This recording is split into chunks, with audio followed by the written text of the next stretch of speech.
नजर डालते हैं इस वक्त की ताजा खबरों पर। हिमाचल प्रदेश में सियासी बवाल थमने का नाम नहीं ले रहा है। हिमाचल विधानसभा में आज बजट पेश होना था। इसी बीच बीजेपी की ओर से दावा किया गया है कि कांग्रेस सरकार अपने विधायकों का भरोसा खो चुकी है। जयराम ठाकुर के नेतृत्व में बीजेपी विधायकों ने राज्यपाल से वोटिंग डिवीजन की मांग की है।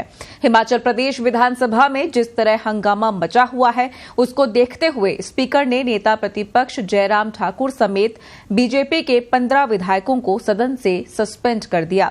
15 विधायकों में जयराम ठाकुर, विपिन सिंह परमार, विनोद कुमार, जनकराज, बलबीर वर्मा, सुरेंद्र शौरी, इंद्र सिंह गांधी, हंसराज, लोकेंद्र कुमार, रणधीर शर्मा, रणवीर सिंह शामिल हैं। इसको लेकर बीजेपी विधायकों ने राज्यपाल से मुलाकात के लिए समय मांगा है। वहीं विक्रमादित्य सिंह ने सुक्खू सरकार से इस्तीफा दे दिया है। उसके बाद अब सीएम सुखविंदर सिंह ने भी इस्तीफे की पेशकश कर दी है। सूत्रों की माने तो सुक्खू ने सरकार को बचाने के लिए पार्टी की ओर से भेजे गए पर्यवेक्षकों के सामने अपने इस्तीफे की पेशकश की। बता दें कि कांग्रेस की ओर से कर्नाटक के डिप्टी सीएम डीके शिवकुमार और हरियाणा के पूर्व मुख्यमंत्री भूपेंद्र सिंह हुड्डा हिमाचल में पर्यवेक्षक बनाकर भेजे गए हैं। विक्रमादित्य सिंह प्रेस कॉन्फ्रेंस के दौरान अपने पिता को याद कर भावुक हो गए। उन्होंने पिता की तुलना आखिरी मुगल सम्राट बहादुर शाह जफर से की। उन्होंने कहा कि पूरा चुनाव वीरभद्र सिंह के नाम पर हुआ। भारी मन के साथ कहना पड़ रहा है कि जिस व्यक्ति की वजह से हिमाचल में कांग्रेस की सरकार बनी, उनकी मूर्ति लगाने के लिए शिमला के मॉल रोड पर 2 गज जमीन नहीं दी। ये बहुत ही दुर्भाग्यपूर्ण है। उन्होंने कहा कि 2022 के चुनाव जिन परिस्थितियों में हुए थे, उस समय नेता प्रतिपक्ष मुकेश अग्निहोत्री और प्रतिभा सिंह ने मिलकर प्रयास किए। वीरभद्र सिंह का नाम तब चुनाव में इस्तेमाल किया गया। कांग्रेस पार्टी की तरफ से विज्ञापन के जरिए वीरभद्र की फोटो के जरिए जनता से वोट मांगे गए। मैंने कभी पद की लालसा नहीं की।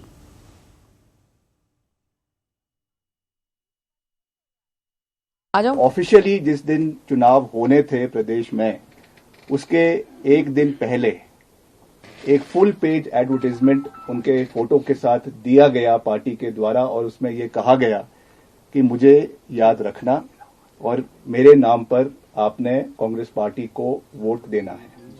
ये बात मैं नहीं कह रहा हूं, this is a matter of fact, matter of record.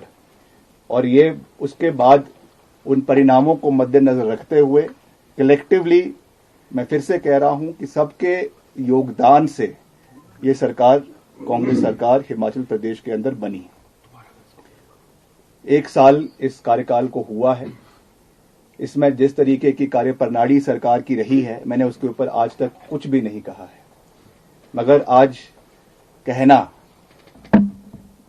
और उसको स्पष्ट तरीके से कहना, ये मेरी रिस्पॉन्सिबिलिटी हमारे प्रदेश की जनता के प्रति, हमारे लोगों के प्रति, और जिन लोगों का विश्वास हम में है, जिन्होंने इस पार्टी को लाने में अपना भरपूर सहयोग और समर्थन दिया है, उनके प्रति ये मेरी जवाबदेही है। मैंने हमेशा से ये बात कही है, मेरे लिए पद महत्वपूर्ण नहीं है, मेरे लिए कैबिनेट बर्थ महत्वपूर्ण नहीं है।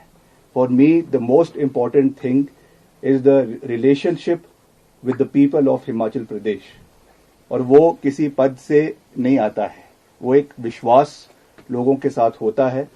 मगर जिस तरीके की व्यवस्था पिछले 1 साल के अंदर सरकार के अंदर रही है, उसमें जो घटनाक्रम हुए हैं, जो विधायकों के साथ कहीं ना कहीं अनदेखी हुई है, कहीं ना कहीं जो विधायकों की आवाज को दबाने की कोशिश की गई है, आज उसका परिणाम है कि हम इस कगार के ऊपर जो है वो खड़े हुए हैं।